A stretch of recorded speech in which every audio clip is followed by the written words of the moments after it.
Hey guys, what's up? Welcome back to the video. In this video, we'll be ranking all the upcoming 2022 MCU projects and ranking them by my excitement. Now, there's a little bit of an issue here because 3 of the shows are 100% confirmed, but the last one is still a little bit of a toss-up, but I'll talk about that when we get to it. But all the other shows and movies are confirmed, so there are no issues going on there. Before we get into it, if you guys are new in here and you guys enjoy all the content that I make on this channel, make sure to subscribe and turn notifications on, so you don't miss any time we can video or go live. But don't waste any more time, let's get into it. So starting it off in 8th place, and this is where the issue comes in, it's I Am Groot, and this is the upcoming Marvel Disney Plus show that's set to release late 2022, but we don't yet know if I Am Groot is going to release or Secret Invasion. On Disney Plus's YouTube channel, they released a what's coming in 2022 video, and I Am Groot was in it. The logo was shown, but Secret Invasion's logo wasn't shown. So I'm assuming that from that video, I Am Groot is going to be the one that's premiering on Disney Plus this year, and Secret Invasion most likely got pushed to beginning of 2023. But speaking of I Am Groot, I don't have too many expectations for it. I don't even know if it's going to be 100% CGI. I don't know if it's a live action CGI hybrid. I don't even know if the Guardians are going to be in it. We don't know anything about the show.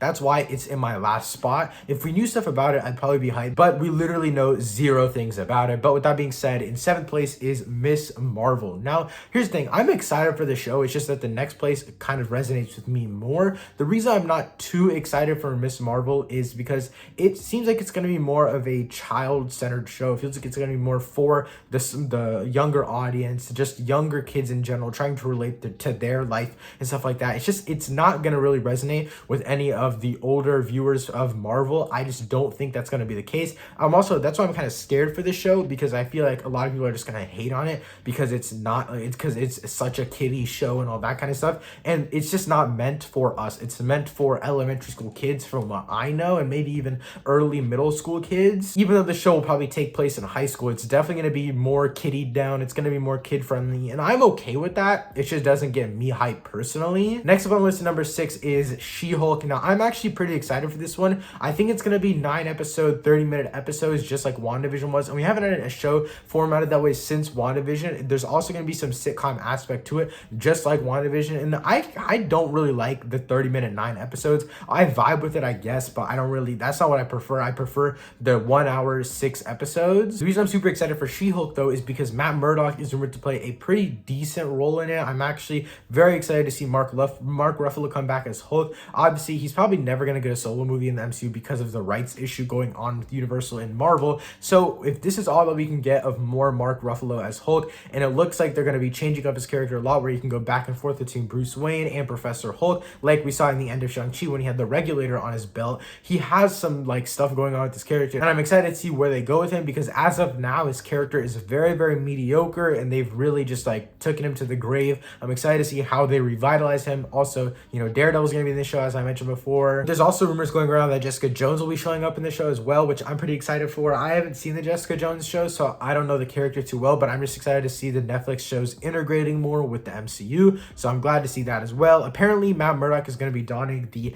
yellow and red suit in the show, which I'm very excited for again. I just can't wait to see more of Daredevil in the MCU. Overall, She-Hulk still gets me very excited. Like, the character of She-Hulk is really cool, but it's just, Matt Murdock, Mark Ruffalo's Hulk, like, just all these other side character things are getting me even more excited for it. But that being said, in 5th place is the Guardians of the Galaxy Holiday Special. I'm pretty sure this is coming out in 2022. Hopefully it is, because all of the reports I read say it's coming out in 2022. Also, it would make sense for it to come out in 2022, because it's supposed to take place between Love and Thunder and Guardians 3, and Guardians 3 comes out early in 2023. So this will be the best time to release it. Obviously, I'm very excited for this, because this is going to be our little taste of the Guardians before Guardians 3. I've been fiending for some Guardians of the Galaxy content. I recently got the Guardians of the Galaxy game, and I am absolutely loving it on PS4, and I think that it's just getting me even more hype for the show, the TV special, and the movie. But overall, there's not much like story stuff that we know. I feel like it's just gonna be like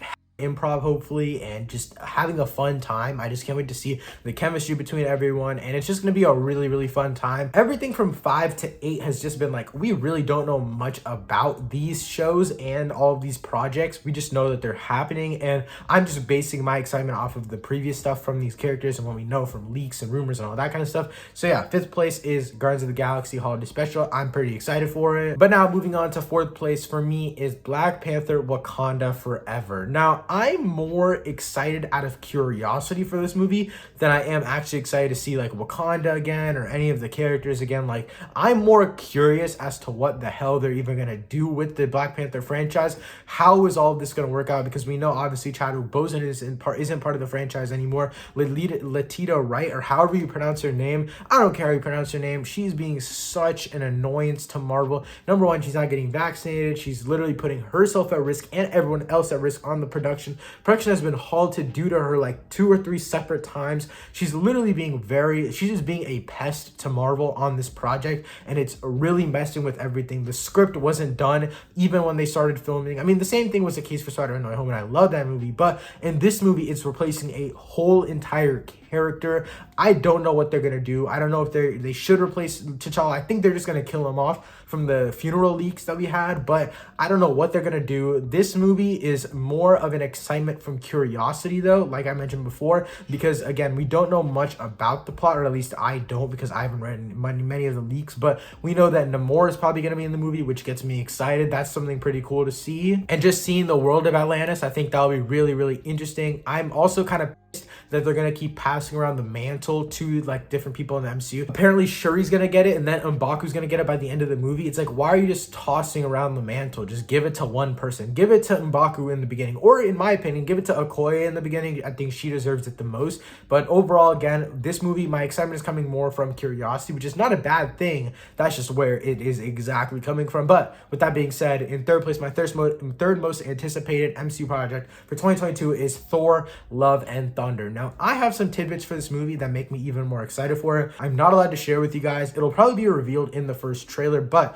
those tidbits get me very, very excited. They get me very, very interested in the movie. And again, this is another one that's coming much out of curiosity after the information that I've received. From what I've heard, this movie is going to be way grander than anyone thinks it'll be. I'm excited to see Chris Hemsworth return as Thor. I'm excited to see Gore the God Butcher, Christian Bale, one of, if not my favorite actor of all time, is finally going to be in the MCU playing a villain, Gore the God Butcher. I'm excited to see Jane Foster. I'm excited to hear all the news surrounding Jane Foster and the audience reactions to what they're doing with Jane Foster, because from what I know, it's going to be pretty crazy. So I'm very excited to see what everyone thinks of that. Thor Ragnarok was still pretty off the rails in my opinion, and that's kind of another reason why I'm scared for this movie, but scared out of excitement, is because I feel like this movie might be going a little too off the rails, and it'll be way too funny. Like, they'll undermine Gore the God Butcher and his seriousness and stuff like that, because even Hela in Thor Ragnarok, she was very serious, but the comedy just really undermined her in my opinion. But that's basically all I have to say for Thor: Love and Thunder. In second place, and second and first place are practically tied. It's just two completely different projects,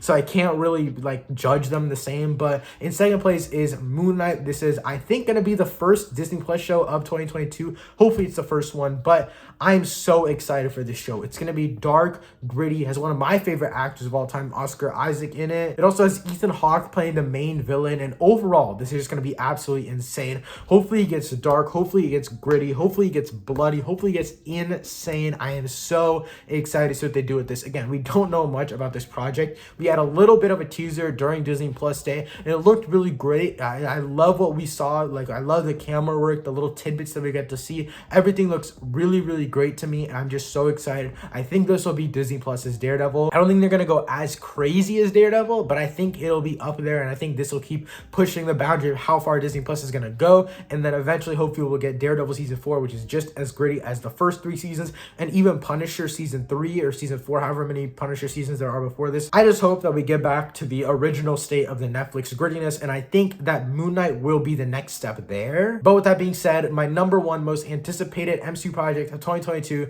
you guys probably already guessed it, it's Doctor Strange in the Multiverse of Madness. This movie has unlimited potential as it is, going through a bunch of different multiverses. Spider-Man No Way Home set up Multiverse of Madness perfectly. The teaser looks absolutely insane. We have Defender Strange, Supreme Strange, we have different variants of Strange's love interest, which I forgot what her name was, but we have live action tie-ins of of what if Agent Carter is going to be in this, potentially even Professor X, potentially Wolverine, potentially Fantastic Four from the 2000s movies, even potentially Tom Cruise as Tony Stark in the MCU. Like, this movie is going to be absolutely insane, from cameos to just random stuff going on. Everything's going to be happening, and I'm so excited. I'm very excited to see where this movie takes the MCU in terms of scale, because we're traveling through a bunch of different multiverses. The possibilities are literally unlimited because there's an infinite amount of multiverses to go through. Wanda is apparently confirmed to be the main villain of the movie, and everything is going to go down. I can't wait to see Wanda as a villain for the first time, just because I feel like she's always been villainous. They've just kind of tamed it and kept it under the wraps, but I definitely feel like she's going to go all out in this movie, and I cannot wait. I love Wanda, I love Doctor Strange, and everything that I love in the MCU with the mystic arts, the mythical side of the MCU, everything is coming together, and I cannot wait to see it all just collide in this movie. Hey guys, that's basically it for this video. Let me know your ranking of all of the MCU projects for 2022 in the comments down below. Thank you so much for watching. I'll see you next time. Peace.